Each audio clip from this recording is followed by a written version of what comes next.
Please use English subtitles.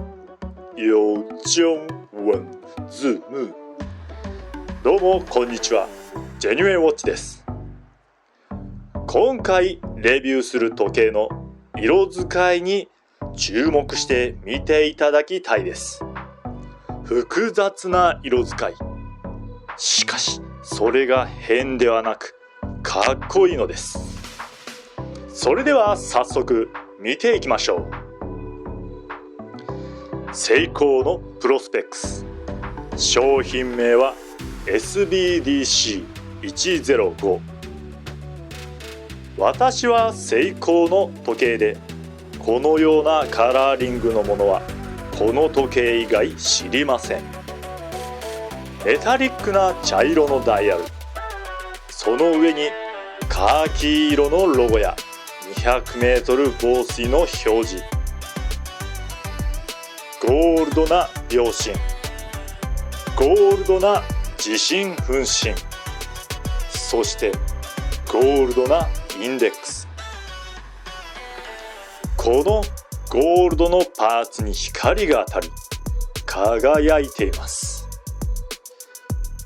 インデックスの夜光塗料がぷっくりとしていますね。どんな感じに光るのかというと、このように光ります。どの夜光塗料も大きくて、そして綺麗に光っていますね。このベゼルの夜光塗料、ガラスのプロテクションがついています。このガラスのプロテクションがないとポロッと夜光塗料が取れたりしてしまう体験談をよく聞くので、これはグッドですね。ベゼルは逆回転防止ベゼル。どんな感じに回るのかチェックしましょう。この個体は割と軽めの回し心地です。同じモデルであってもそれぞれの個体によって硬いものと軽いものがあります。ベゼルにプリントされている数字等は薄い茶色をしています。ケースを見ていきましょう。このケースの色、少し通常のモデルと違うように見えませんか？実は色は他のモデルと一緒なんです。今回の時計の配色が面白いため、若干ゴールドのようなカラーに見えていて面白いですね。ケースはヘアラインの部分が多い仕上げになっていて、マットなイメージを全体の雰囲気に感じます。そしてラグの部分、このように円を描くようにヘアラインが入っています。クラウンはシンプルなものがついています。これはネジロック式クラウンになっています。ケースバッグの肌に当たる部分はきれいに面取りされていて、使う人への配慮を感じますね。このシリコンバンドには魚の鱗のようなパターンが刻まれています。ユニークですね。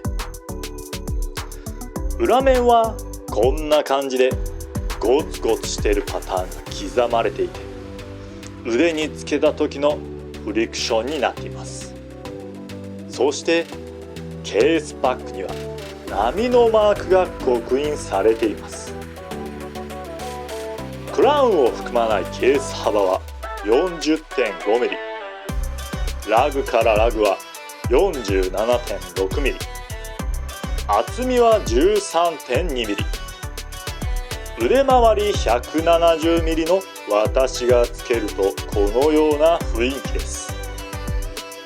重さが 111g と軽く、そしてシリコンバンドなのでピタッと腕にフィットしたつけ心地です。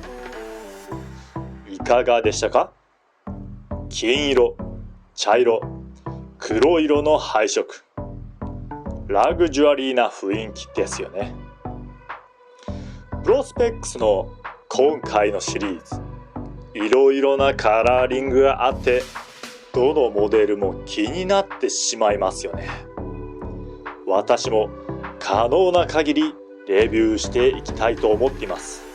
皆さんお楽しみに。このチャンネルではこんな感じで最新の時計のレビューをしています。もし気に入ってもらえたのならチャンネル登録をして最新の動画をゲットしてください。それでは次の動画でまた会いましょう。